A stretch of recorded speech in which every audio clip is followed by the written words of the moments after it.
with empathy, respect and cultural sensitivity regardless of their background or social status. Continue to learn and grow throughout your careers. Medicine is a field that constantly evolves, and it is essential to stay abreast of the latest advancements, research and technologies. Embrace a lifelong commitment to education and professional development to provide the best possible care to your patients. I also call upon you to advocate for change within the healthcare system. Identify the gaps, inefficiencies, and disparities that exist, and work towards creating a more equitable and accessible healthcare system for all. Be the voice for those who cannot speak for themselves, and strive to address the social determinants of health that contribute to health inequities. In conclusion, as you embark on this incredible journey, know that you are not alone. You are part of a community of healthcare professionals who will support and guide you along the way. Trust in your abilities, embrace the challenges, and always remember it is the privilege and honor to serve as a doctor. Once again, congratulations to each and every one of you on your remarkable achievements. With a word of gratitude to the guidance rendered by your respectful teachers and loving parents. May you go forth with the courage, compassion, and unwavering dedication. The world needs you, and I have no doubt that you will make a profound impact on the lives of countless individuals. Thank you, and may you all have a successful and fulfilling career in medicine. Thank you.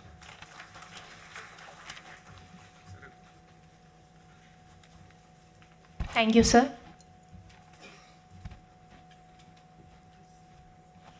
Now we invite Dr. Narayanan Kutty Varya sir to address the gathering on this memorable occasion.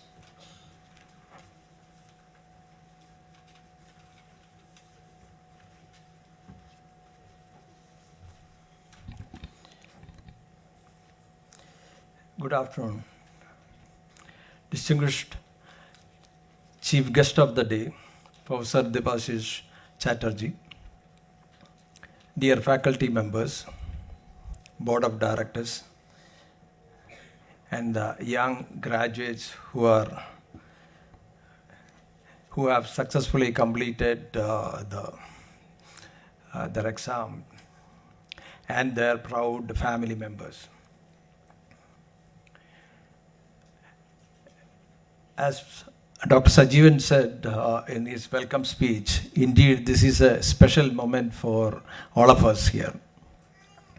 Probably the most happiest man in this institute is me, because I don't think that I was happier even when my daughters got graduated.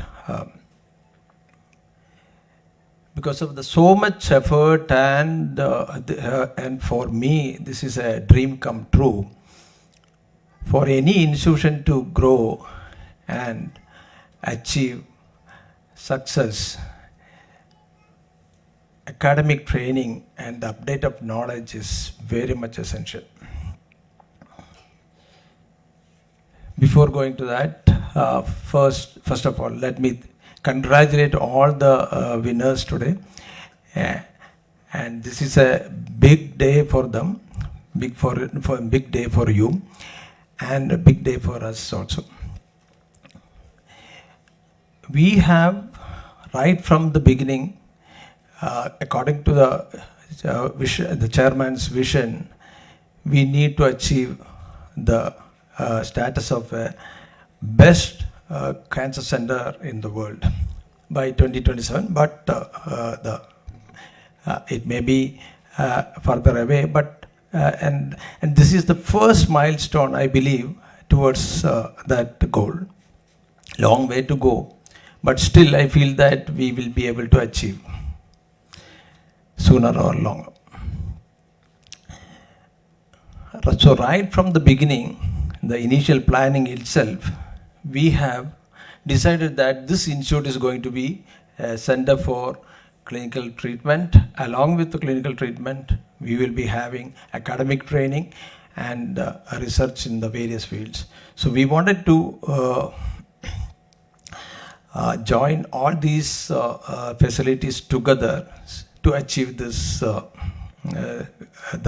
goal. So we have recognized the importance of this academic training and research. So accordingly, we have planned the infrastructure. The best example is our library, the best library in the whole country, I would say, in the private institutions. And the type of the infrastructure we see today because of that planning. So any institution to become good or great, there are different factors. The most important is the students. I must say that the batch 2019 batch students, they were exemplary good in many ways. When you take the fact that there were almost 2 years, the world was under the grip of pandemic, and with all this, all against this bad time, they could come out very well from. They could come out successfully. That itself is showing their hard work, dedication, and their dedication to the profession. The second thing is, of course, the great teachers with content. I must say that I am very, very lucky to have the current team of teachers today. And I was talking to Professor Debashish about those days, initial days when all the faculties came from different parts of India. IIM Kozhikode only helped us to form the team, and that team build was very well laid, and because of the team we could achieve all this. And many of the teachers have shown their excellence in their field, as well as they are all very good teachers, and they know how to combine clinical treatment and along with the teaching and research. So that is the most important factor in making this institute a good academic institute. And third, of course, I told you in the beginning, the good environment for learning. I think we have very good environment, very good infrastructure. Along with that, good clinical acumen one can get from this. We are just 7 years old, so we are just entering the 7th year now. And within the short period of time, the moment somebody is diagnosed with cancer, the first name come to their mind is MVR Cancer Center. How could we achieve all this? It's only because of the teamwork, exemplary work we have done, and it's all contributed by the team. That includes right from our staff, all staff from all fields, including our students and the doctors and the paramedicals and all departments. Right now, at least 500 patients are coming every day to our OPD, and about 180 patients, 160 to 180 patients are getting admitted per day. And we have crossed almost more than 75, we have delivered more than 75 fractions of radiation so far, and delivered about 50,000 cycles of chemotherapy, and more than 5,000 very, very complicated surgeries like HIPEC and all sort of complicated procedures we have done. And this is one of the largest, one of the best bone marrow transplant unit in the country. We have done so far more than 100 transplants. So there is no, actually the clinical acumen one will occur during that 3 years of training in this institute is enormous. And I'm sure that, I am confident that anybody who is graduating from this institute after spending 3 years, there will not be any difficulty in their in managing any problem, especially the complicated cases. And taken into the consideration that the last few years we were getting very complicated cases in this hospital. After 1 or 2 failures of treatment, and our own colleagues are referring the patients, these kind of patients to us. So at the moment we are dealing very complicated cases here. So that also gives lot of hands-on training to our graduates, our postgraduates. So about the clinical training which we impart to them is something as an institute we have, because with a lot of clinical material, it is enormous. And that gives a lot of confidence whenever they are going to different parts of the world. We are proud of them telling that we all got graduated from MVR Cancer Center. We are not aiming at giving the academic training alone. We believe in the overall development of any student, postgraduate student, getting trained under us. That is why we give them ample opportunities to present in any forum, any scientific discussions. And I'm sure all of you must have at least attended once in one of our international conferences, MVR CanCon, where we provide a platform for all delegates from different parts of the world to come over here, to come to Calicut, share their knowledge. And that's a good opportunity for all postgraduates to get it's a time for networking as well.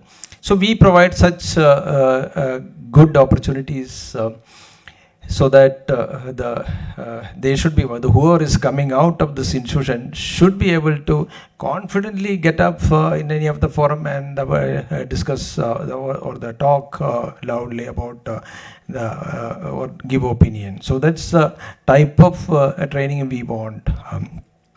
So before ending, I must say that it's a request as well as it's a piece of, you can say that it's a piece of advice. Medicine is a noble profession, no doubt about it. And the type of ethicality, what you see in this institute is something which you should keep to your heart throughout your practice. So never ever leave from ethical practice. And be sympathetic. You would have seen the way our team is managing and approaching patients. Be empathetic always. And the good communication by which our team communicate with the patient as well as the relatives and the associates is a soothing experience for those who are getting treated in this institute. So try to implement these 3 things in your practice, then there won't be any problem or you don't have to look back. And I also advise you to never go behind money, and the money will follow you if you practice all these. This is my advice as the head of the institution. And before concluding, let me once again congratulate all the students who have successfully completed their post graduation in the oncology, and all the best for your future endeavor. And I wish you all good luck and make your own world. Thank you and Jai Hind.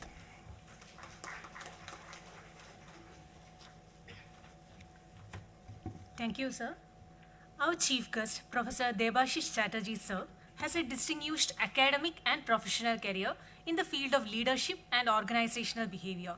He is known for his innovative and visionary leadership at IIM Kozhikode.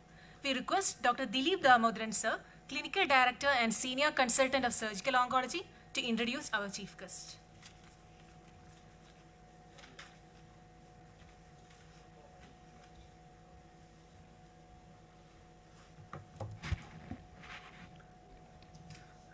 Distinguished chief guest of the day, Professor Debashish, distinguished gentlemen on the dais, and ladies and gentlemen.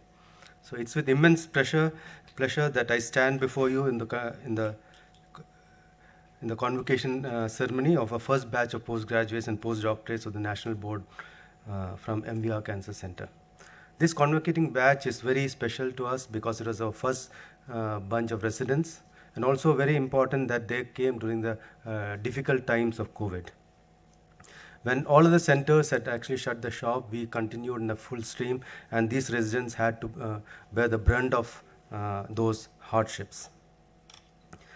And so a hearted congratulations for all of them, and having learned a very important life lesson, that it is more the key to success in life is actually striking asymmetry in life rather than a balance in life.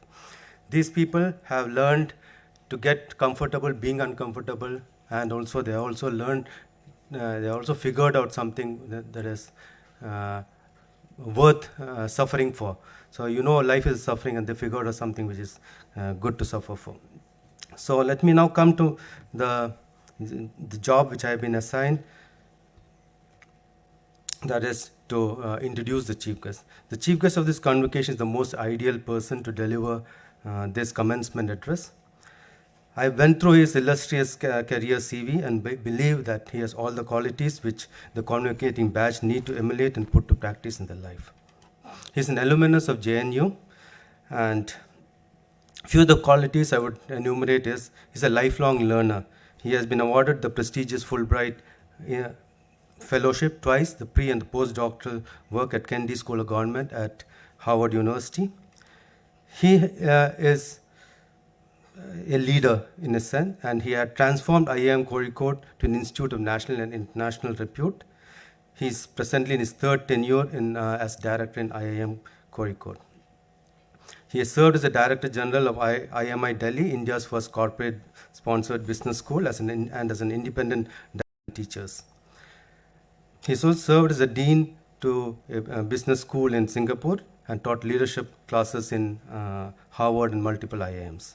And the last attribute, but most equally telling contribution, is publish. His published work includes 18 books, and the latest being the Krishna, the Seventh Sense in 2022. His books has been translated into several Indian and international languages. So a lifelong learner, a leader trainer, teacher, published author, and academician.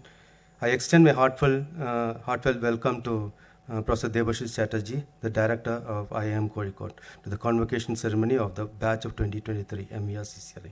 Thank you. I welcome you.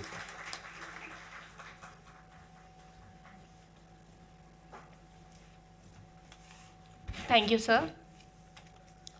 Next, we invite our Secretary and CEO, Dr. N.K. Mohammed Bashir, sir, and Medical Director, Dr. Narayanan Kutty Warrier, sir, to felicitate our Honorable Chief Guest, Professor Debashish Chatterjee.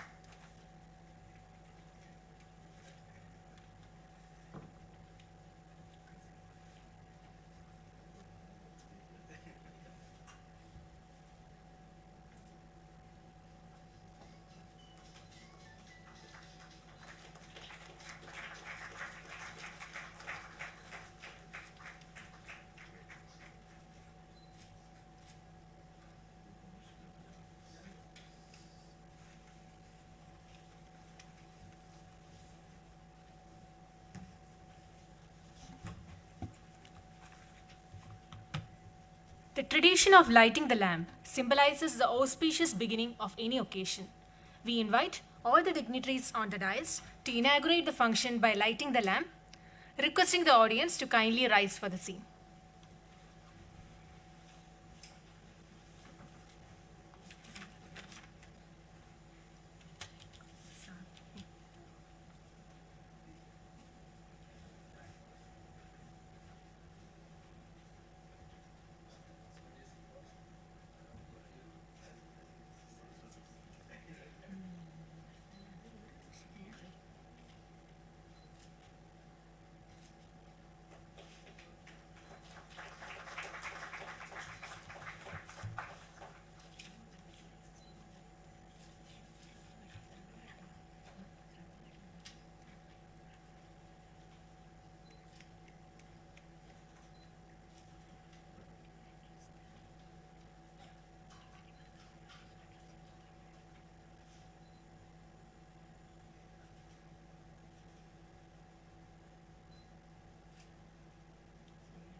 Now we would like to invite our revered chief guest, Professor Debashish Chatterjee, to deliver the convocation address.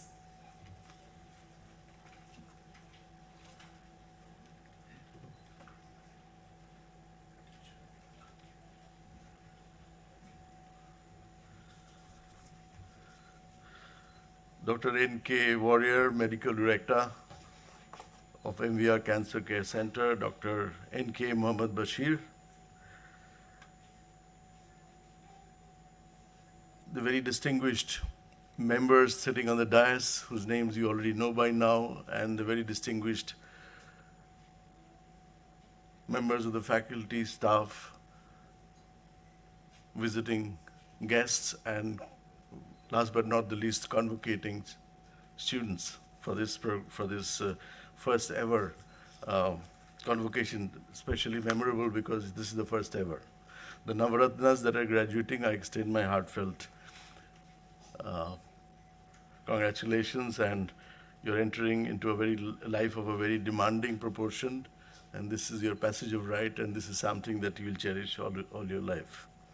MVR Cancer Center has emerged as a pioneering institution for comprehensive and state-of-the-art cancer care. We all have heard about this institution. Every time you get into a conversation around cancer, you will invariably come up with this name. Your breathtakingly beautiful campus speaks so eloquently about your professional excellence. Today, however, I'm not going to talk about your professional competence. That's not my qualification.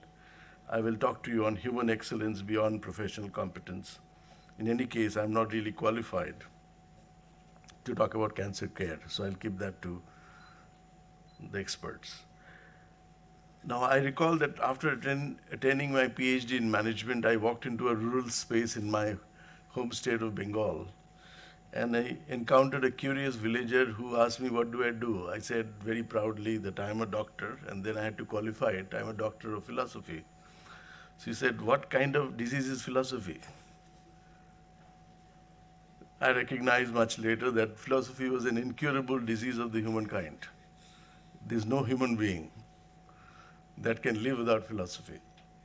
A dog does not philosophize. A human being would. Why? Because the very essence of the human mind is in inquiring about what is behind form and phenomena, what is behind cancer. If one elephant meets another elephant in Wayanad, the friendly elephant will not ask his friend, Where do you come from? What is your pedigree? Where did you get qualified from? Who's your trainer? But if I encounter an elephant, I will ask, where is the species called elephant? Where does it come from? What is the season that elephants mate? I'll have all kinds of questions because by definition, I'm a curious animal. I'm a philosophizing animal. So philosophy is not just empty speculation, it's something much more. Incidentally, some of the finest medical professionals were first and foremost philosophers. You talk of Albert Schweitzer, whose name you might know. He said, the tragedy of life is not death. Death is inevitable. It must be so. The tragedy of life is what dies inside us while we are still alive. What dies inside us are those elements that make us utterly human. What are those elements? The ability to laugh at ourselves, the ability to wonder beyond the apparent phenomena, the ability to be compassionate about another being in our species, the ability to think of the world beyond our lifetimes. These are uniquely human capabilities. There's another person whose name is synonymous with the celebration of the medical profession. His name is Dr. Bidhan Chandra Rai. He was the Chief Minister of West Bengal, and whose birthday you celebrate Doctor's Day. And Bidhan Rai had to say this: cultivate the company and friendship of people outside your own community. Why did you have to say that? Why did you not say you hang around only with doctors, only with patients? Only discuss your subject, don't look beyond. He didn't say that. He said that human excellence starts from this basic need to go beyond your preoccupation. And this is the beginning of human excellence. I'm going to share with you 3 elements of human excellence, which I hope the graduating students will harbor in their hearts and cherish in their minds for a long time. The first element is from moving from goal to purpose. The second element is moving from potential to performance. And the third element is moving from factuality to possibility. This runs counter to your established wisdom in medical knowledge, but I have never been a conformist in my life, so I have to speak things that are true to myself. If the phones could fall silent, I think one can hear better. It will be a nice professional practice to make that happen. Thank you so much. Siddharth Mukherjee, whose book I have been reading now, tells us that cancer is a selfish cell. Think of a cancer cell as a rogue citizen who has his foot on the brake or the accelerator and doesn't know when to stop or move the foot, and therefore there's a traffic jam of cells, and that is what's causing cancer. This is just a speculation. We haven't come to a clear view of why cancer is caused. Cancer cell, we know, is a deviant cell divorced from the harmony and purpose of life. Therefore, we are busy using all kinds of devices to see if we can stop it, prevent it. Now, I'm thinking, what is so unique about cancer cell that reminds us of our own mortality as people? Imagine if someone were to say integration is life and disintegration is death. A goal is a personal pursuit. If you have a goal that I have to be the most famous doctor in the town, or I have to be the most celebrated doctor in the city or the country, it could be a personal goal. Or achieve amount of wealth, X amount of money.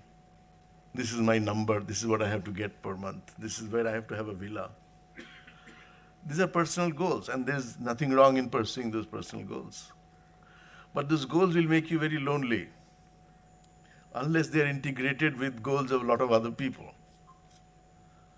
They will leave you as a lonely person. And why? Because you recognize that the goal that you set for yourself as a solo leaves you depleted at another dimension of life, where life is interconnected, life is never solo. Think of a spider's web. A spider weaves the most artistic piece of textile engineering with miniature nervous and virtually no nervous system worth its salt. How can a spider weave such an exquisite web? How can a beehive that is a extraordinary piece of civil engineering be created by bees based on their instincts alone. Hexagonal structures that incline at a specific angle and at a certain temperature so that the wax doesn't melt. How did they learn all of that? What happens to monarch butterflies as they move from the Amazonian forests in South America, goes to Canada after several generations, and remembers to come back to the same tree from the same forest where they migrated? The bees, the butterflies, they don't have a sophisticated nervous system to be able to navigate such complexities of life. But they have what you might call an integrated intelligence. The bee colludes with its environment. Its instincts works with the environment. A monarch butterfly navigates the intelligence of its environment and is able to do magnificent things. In our campus in IIM, we see migratory birds coming every winter and going back to Siberia after their deed is done. I say, how the hell can, without any navigation system, how do they remember to come and then go back? They must have an extraordinary ability to connect with their context. Human beings are no different. Life, as Viktor Frankl said, is not made unbearable because of our circumstances. A cancer patient suffering on a bed, his life is made unbearable not by the fact that circumstances are bad for him. It is made unbearable because he finds no meaning, she finds no meaning. You know, when I was in Harvard Kennedy School of Government, one of my colleagues and I would want to see terminal patients who were suffering from cancer and other related diseases, and they had about a week to live. So it was our job to go and figure out what they were thinking, part of our research study. And many of them reported that physical pain we have endured. Physical pain doesn't hurt as much as this inability to handle this mind, which has got yet a lot to achieve, yet a lot to do. And we couldn't do this in a lifetime, and that is the biggest pain, biggest suffering. And so it happens that life integrates through meaning, not just physically. I have to have meaning, a sense of purpose. The difference between purpose and goal is centered around me and my appetites. A purpose is when my goal is connected with goals of a lot of other people. Imagine the happy faces that you see when somebody gets a remission and walks out. And imagine a person who's working as a security guard in my office. He stands there for 8 hours at a stretch. So ask him one day, what keeps you going? Isn't it painful to just stand there? He said, no, sir, the salary you pay me makes sure that I get my daughter married, my son goes to a good school. That is what keeps me standing here. If he was just standing there lonely, you know, there were stick fishermen in Sri Lanka. They sit on one stick and with another stick they fish the whole day. Maybe there'll be one fish or two fishes, but they're sitting there the whole day. So one Canadian came and said, we must organize the stick fishermen. Their problem is not that they're sitting alone. Their problem is, or fishing the whole day. Their problem is they don't have company. So he gathered other stick fishermen to be with this person. And they together created a community which made life a little more bearable, right? So we are fundamentally talking here about a person called Schweitzer who received the 1952 Nobel Prize. If you thought philosophy is not for you, here is what it is. 1952 for his work called Reverence for Life. This is Schweitzer. And he said something very interesting. He said, we are all so much together, but we are all dying of loneliness. This is Schweitzer's words. And just as a wave cannot exist for itself, but is ever part of the heaving surface of the ocean, so must I never live for my life for itself, but always in the experience which is going on around me. So connecting with your ecology. The fact that you called an IIM director in a convocation of medical graduates tells us that you are interested, you're curious what the other world looks like. The second element of excellence is moving from potential to performance, from expertise to flexpertise. I'll explain the word flexpertise to you with an example. There's a teacher here in Kerala who is teaching her students how to draw the national flag. One of these kids has forgotten what is the color of the national flag in sequence. She doesn't remember where saffron is at the top or green is at the top. The teacher says, where are you from? From Kerala? Yes. Your mother gives you sambar and rice? Yes. On a banana leaf? Yeah. So what comes first? The banana leaf? What is the color of banana leaf? Green. Color of rice? White. And sambar? Saffron. Would you forget the sequence of colors again on the national flag? No. Why wouldn't you forget? Because this is not about your performance. It is about bringing the ultimate potential of the learning to the learner, bringing knowledge to the learner in the language of the learner. Most doctors interrupt their patients within 10 seconds of telling a narrative. We did a research study from IIM Lucknow where we actually asked who are the most popular doctors in town. And the ones that were identified as popular by their patients, we observed them. What were they doing? They were doing something interesting. They would never, ever interrupt a patient's narrative within the first 10 seconds, where other doctors did. They were actually looking at either X-ray plates or looking somewhere else. As the patient was going on, the patient felt disconnected. And that was the number one reason for doctors not being popular. Why? I'm not saying you're seeking popularity, but you're seeking engagement. And that is the basis of how a patient experiences you. And so your expertise must be balanced with the flexibility that comes with reaching your expertise in a language, in a manner that the person who's receiving your expertise is able to value. Not what you give, but what he or she values as a patient. A guy polishing your shoes in Ahmedabad is carrying a copy of the English edition of Times of India, and you wonder, somebody who knows how to read English, how is he polishing shoes? He should be doing something else in the social pecking order. And you walk up to him and say, do you read English? No, sir. But why are you carrying this edition of Times of India? He said, sir, the guys whose shoe I polish, he says in Hindi, the guys whose shoe I polish, is bored in the 5 minutes that I take to polish the shoes. So I give him a copy of Times of India. His boredom is taken care of, and I get a good tip as well. He's learned full expertise. He's learned. His job is not to read Times of India. His job is still to polish the shoes, but he does it in a manner that is extraordinary. Dr. Naresh Trehan, who I met in Delhi, he said, my nephew wanted to be a heart surgeon as well. So I asked him, do you mind if somebody wakes you up at 3 o'clock at night, 2 o'clock in the morning, early morning, 3 o'clock, and wants attention? Yeah, I want 8 hours of neat sleep. I can't do that. Then you don't need to be a heart surgeon. Something else should be your profession. So the ability to crisscross your expertise, to be able to see the expertise through the eyes of the recipient of your expertise, through your patients, through your benefactors, is fundamental. And if you are, for instance, in Mayo Clinic, you see how expertise is converted to flex expertise. A patient comes in Mayo Clinic. He's driving a car with a broken hand. The moment his car enters the campus, somebody is taking care of the car, somebody else is attending to his broken, somebody else is, third person is taking care of his vital statistics, which is related to the room that he's going for emergency treatment. By the time he enters the emergency room, operation theater, the stats are on display already there before he enters the room, because he was talking about the statistics as he was walking in. And as he walks up and looks at the ceiling, he sees a beautiful, not a bland white wall, but a beautiful painting of the Sistine Chapel, one of the Italian masters. His life is made. He says, I wish I could stay there longer. Right? That's why Mayo Clinic is Mayo Clinic.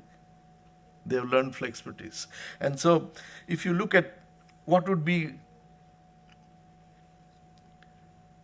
the enemy of good, what would be the enemy of something that is called excellence? So you're a center of excellence in your space. What would be the biggest enemy of excellence?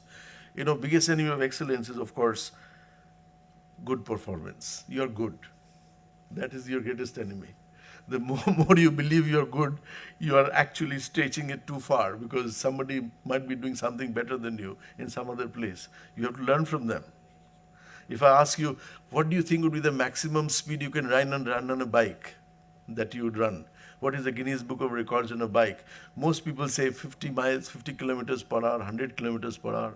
But the current record is 272 kilometers per hour on a motorbike. There's a guy who's doing this, right? Faster than the bullet train in Japan. So how does he do it?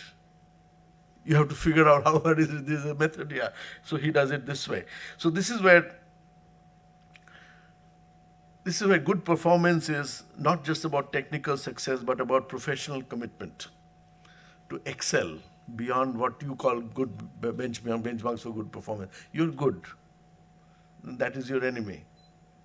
Doesn't mean good is bad. Good is the enemy of what? Good is the enemy of better.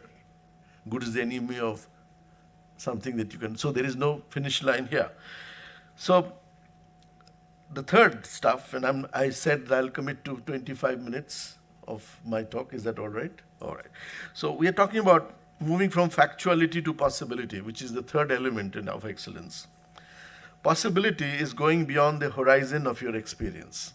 What is the horizon of your experience? You are limited by your experience. You don't mind my saying that we are all frogs in the well. You've heard of a frog in the well? Can't see anything beyond the well. We all have our expertise. We are frogs in the well, but the bigger the well, the more ignorant is the frog. The bigger the well, more ignorant is the frog. There's somebody, with due respect to the presidential office, there's somebody who's got the Grammy Award. And the president, one of the former presidents of India, invited him for dinner. And there was a social gathering around his winning the Grammy Award.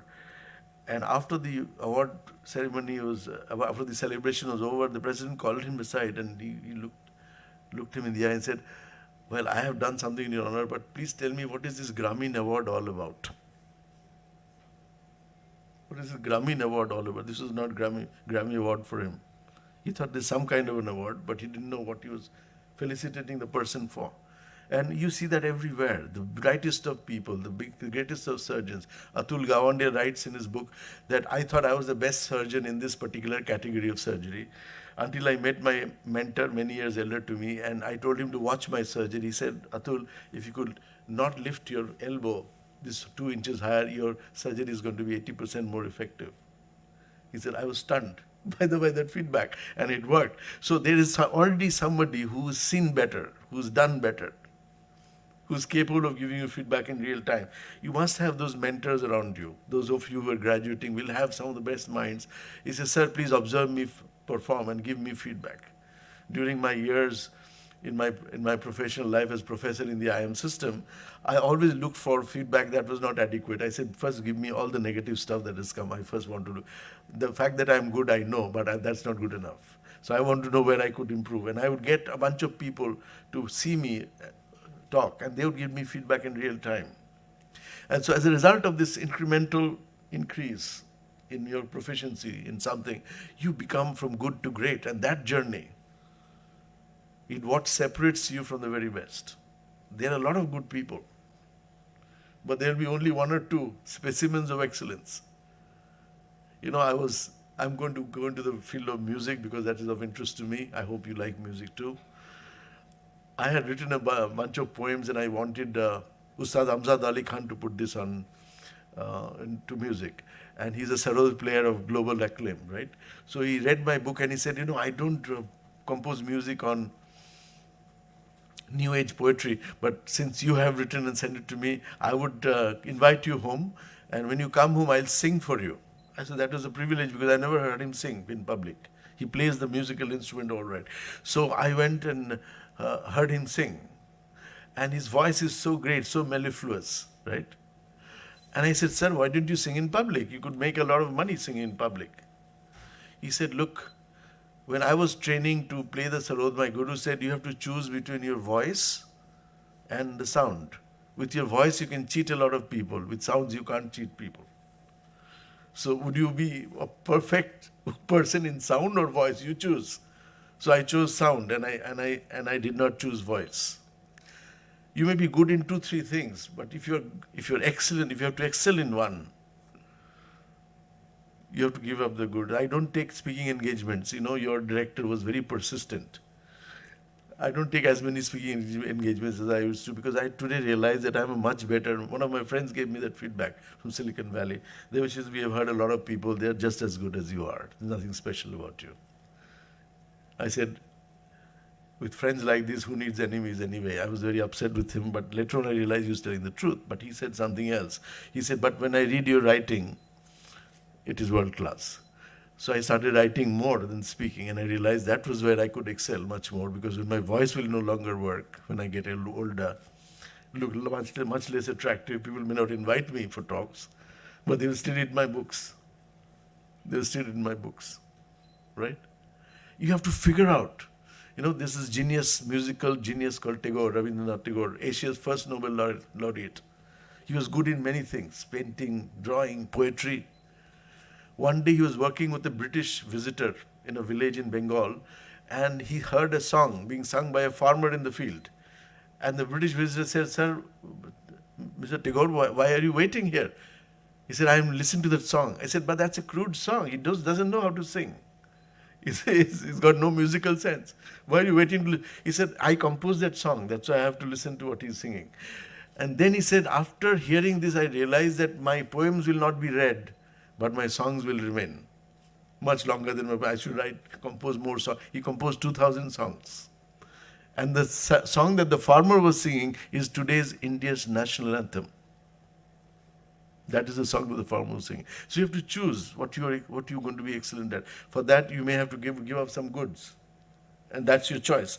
And so, possibility going beyond the horizon of experience, I'll just transport you to another space where how the world of possibility is blocked out. And I'm going to give you an example from your field of reference so that you remember. First, let me give you the example. Dr. Mahendra Bhandari was Vice Chancellor of KGMU, Lucknow. Brilliant mind. He was a surgeon specializing in this particular kind of surgery. One day, as he says, I was entering the hospital and I saw a mother crying desperately. Her son was run over by a truck. The entire abdominal space was literally fractured and all the organs were damaged to a point.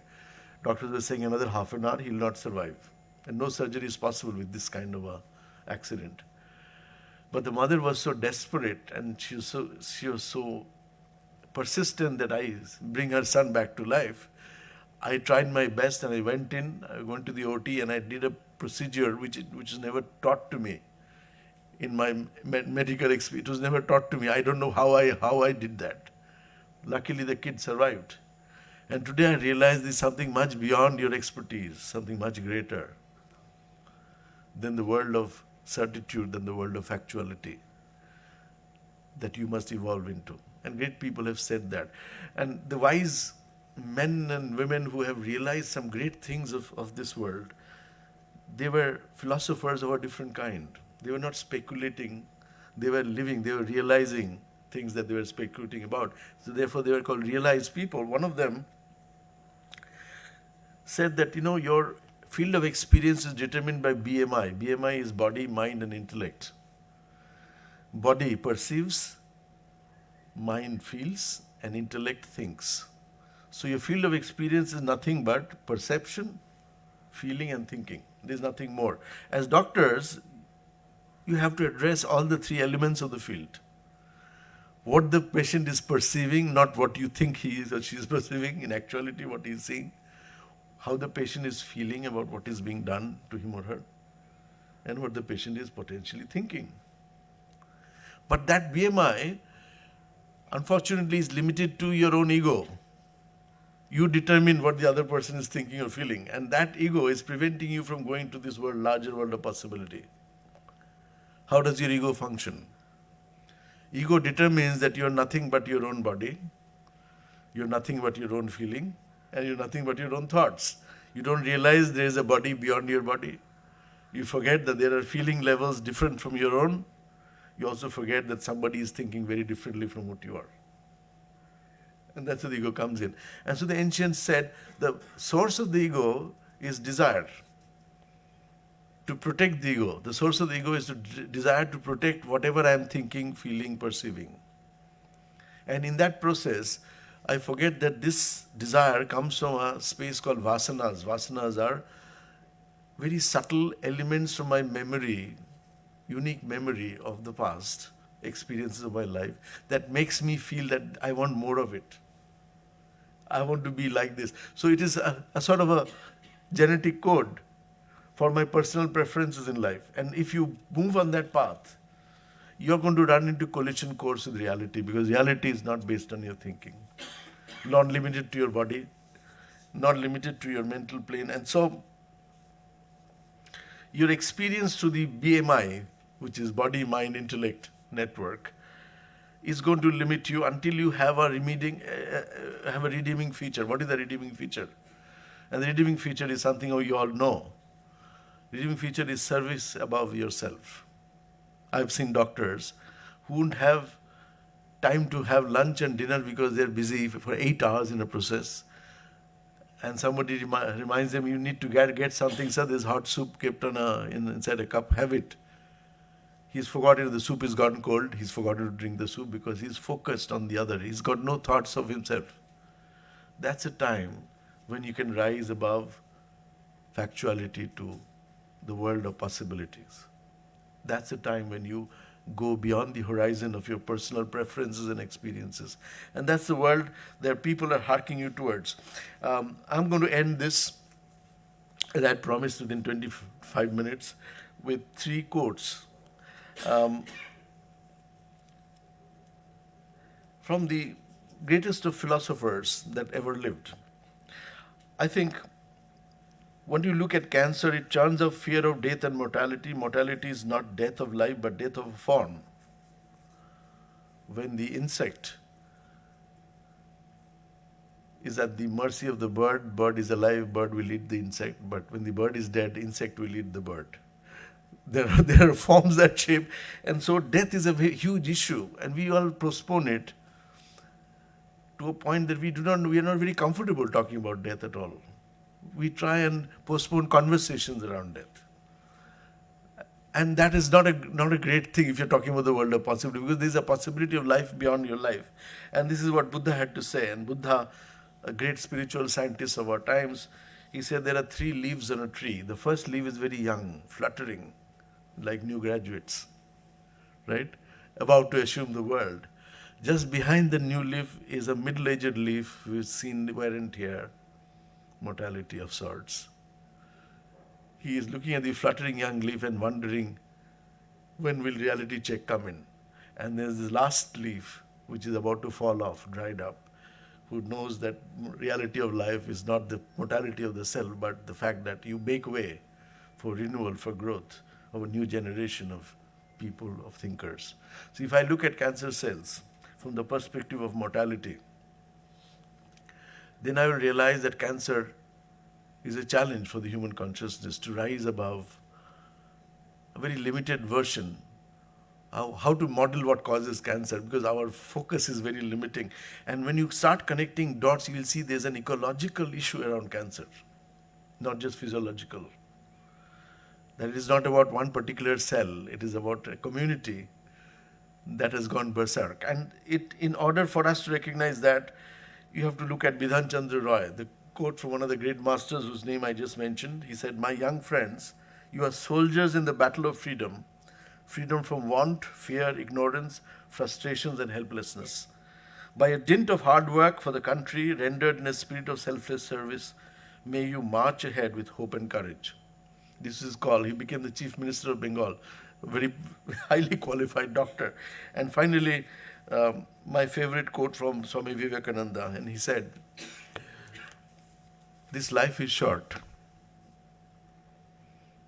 We are blessed with some occasional good health and a good memory that keeps us happy. This life is short. The vanities of the world are many.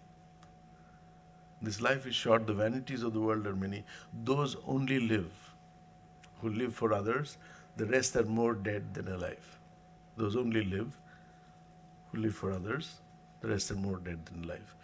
With the fullness of my heart, I congratulate the Navaratnas that are graduating today, and I congratulate their parents, their family members who have made these sacrifices, and their great teachers sitting here, sitting somewhere there, and those around them that has made their lives richer by virtue of this experience here. Thank you once again. Jai Hind. Thank you, sir, for the inspiring and encouraging word. The most awaited moment of the evening is now upon us, The fruit of hard work and discipline is finally being reaped now. It's now the time for the award of certificates in recognition of these candidates' hard work, determination, and perseverance. I invite our chief guest, Professor Debashish Chatterjee, sir, to kindly hand over the convocation scroll to these exemplary students. Inviting Dr. Ashwin Joy, who has successfully completed his Directorate of National Board course in Medical Oncology, to receive this honor.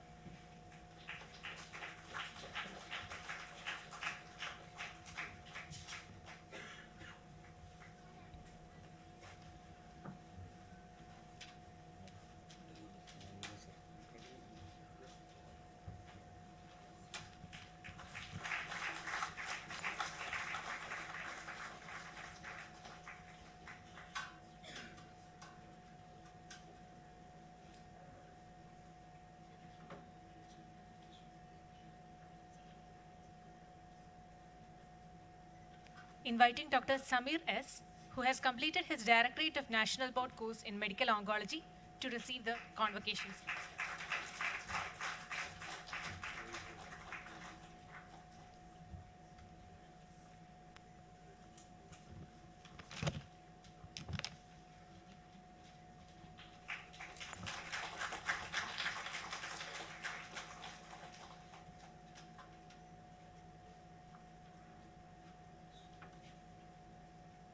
Next, I would like to invite Dr. Dayanand R., who has completed his Directorate of National Board course in Surgical Oncology.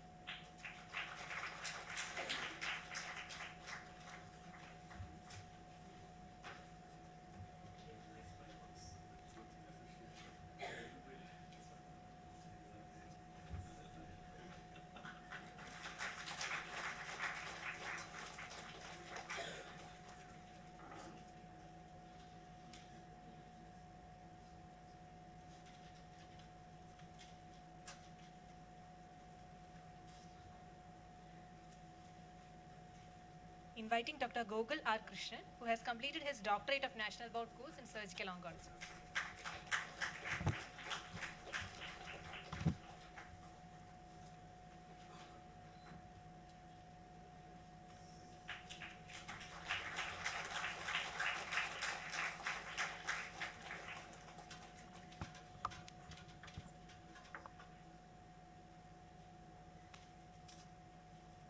Now I invite Dr. Somdeepa Pal, who has completed fellowship in National Board in Pediatric Hemato-Oncology, to come onto the dais to receive the honor.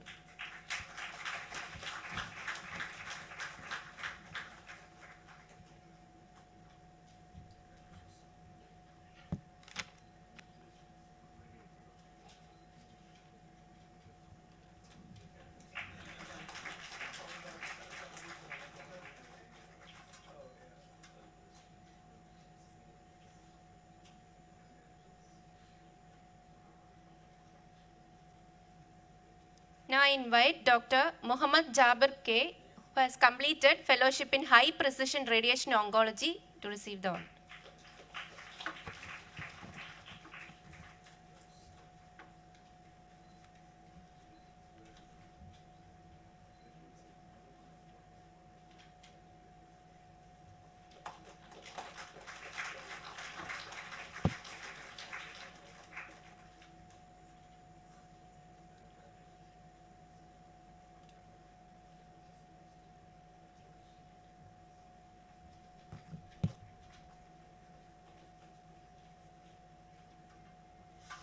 Now I invite Dr. Lavanya S., who has completed fellowship in head and neck oncology, come onto the dais to receive the honor.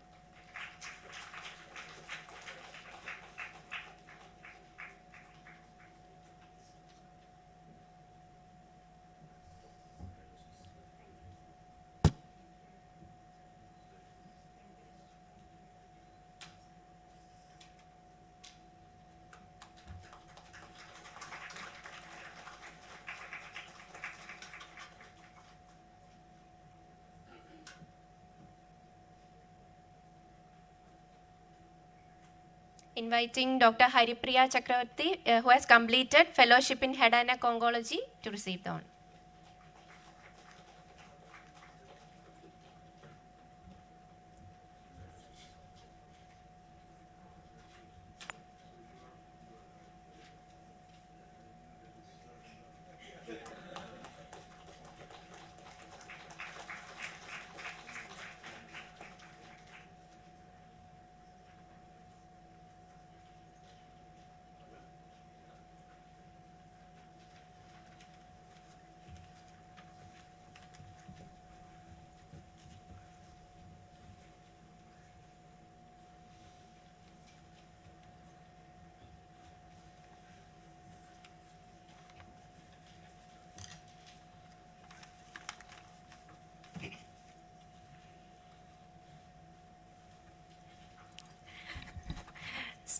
Success is the quality of our journey.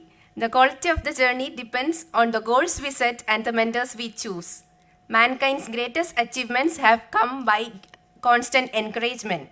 All we need to do is to appreciate and encourage young minds, as most achievers are people who have made a strong and deep dedication to pursue a particular goal. MVR CCRI recognizes this dedication by awarding the student with the Best Outgoing Student Award, the most prestigious and awaited award ceremony of the event. I would like to invite Dr. Sridharan Sir, Academic Director and Senior Consultant Medical Oncology Department, to declare Professor Iqbal Ahmed Award for the Best Outgoing Student today.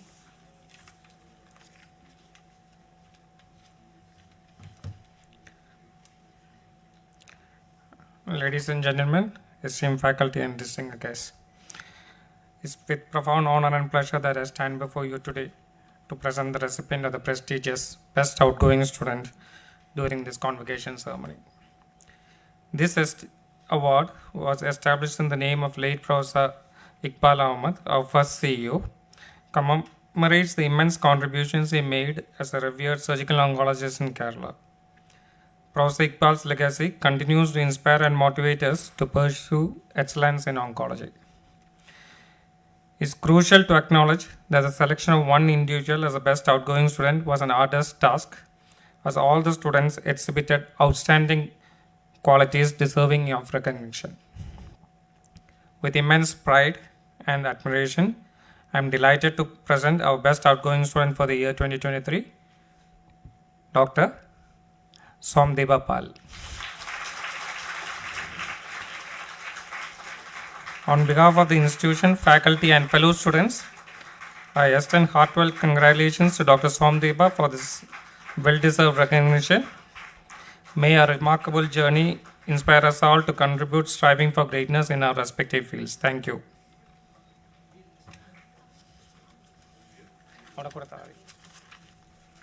We request our chief guest, Dr. Debashish Chatterjee sir, to kindly felicitate our best outgoing student, Dr. Somdeepa Pal, with the memento and certificate.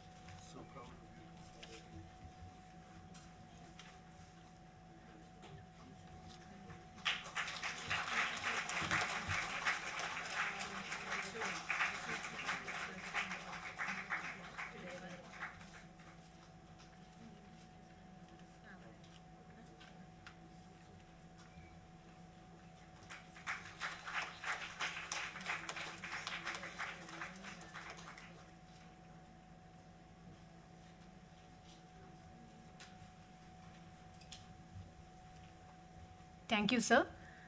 Heartfelt congrats to Dr. Somdeepa Pal for being a source of encouragement for us. Thank you. We are nearing the end of our convocation ceremony. I request Dr. Shyam Vikram sir, Senior Consultant and HOD, Department of Surgical Oncology, to deliver the vote of thanks.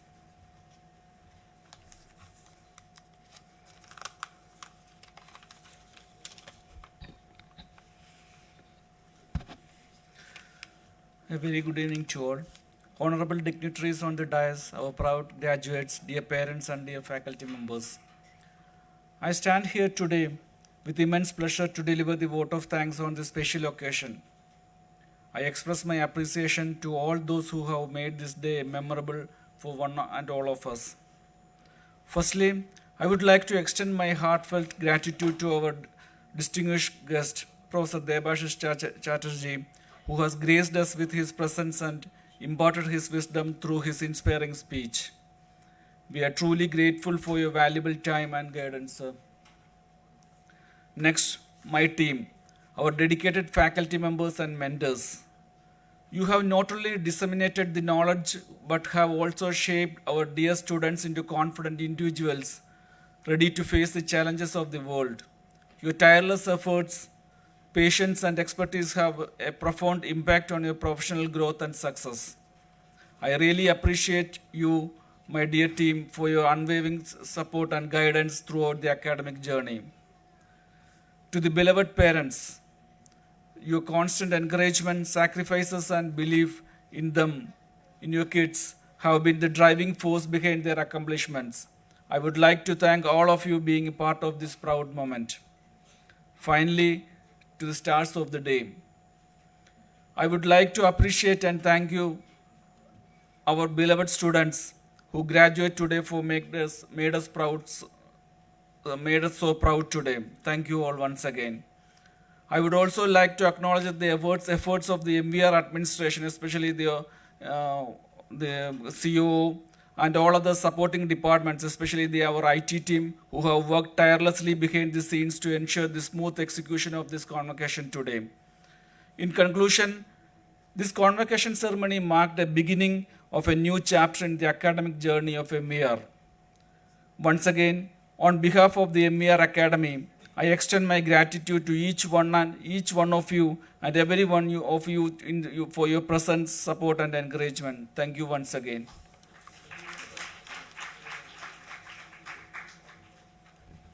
Thank you, sir. Expressing our sincere thanks to our chief guest for sparing his valuable time and gracing this occasion.